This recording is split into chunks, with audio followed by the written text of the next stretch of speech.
सुप्रसिद्ध आणि लोकप्रिय अभिनेता राजपाल यादवने स्वतःच्या उत्तम अभिनय शैलीने करोडो प्रेक्षकांची मने जिंकली आहेत.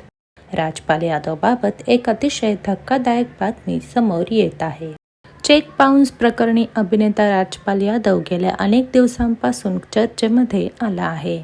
2018 मध्ये दिल्ली दंडाधिकारी न्यायालयाने राजपाल यादव आणि त्याच्या पत्नीला चेक बाउन्स प्रकरणात दोषी ठरवत राजपाल यादवला 6 महिन्यांची तुरुंगवासाची शिक्षा सुनावली.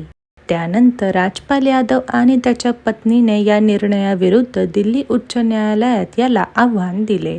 जून 2024 मध्ये उच्च न्यायालयाने राजपाल यादवला विरुद्ध पक्षाशी सौहार्दपूर्ण तोडगा काढण्यासाठी सांगितलं होतं. त्यानंतर शिक्षा तात्पुरती स्थगित करण्यात आली होती.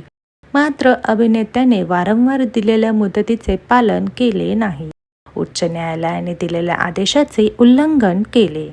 एका सूत्राने दिलेल्या माहितीनुसार राजपाल यादवने गुरुवारी दुपारी 4 वाजता तुरुंग अधिकाऱ्यांसमोर आत्मसमर्पण केलं.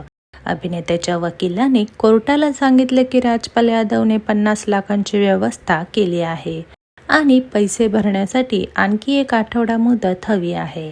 बुधवारी उच्च न्यायालयाने राजपाल यादवला तुरुंग अधिकाऱ्यांसमोर शरण जाण्यासाठी दिलेली अंतिम मुदत वाढवण्यास नकार दिला आहे आणि यामुळेच अभिनेता राजपाल यादवला तुरुंगवास होण्याची दाट शक्यता आहे.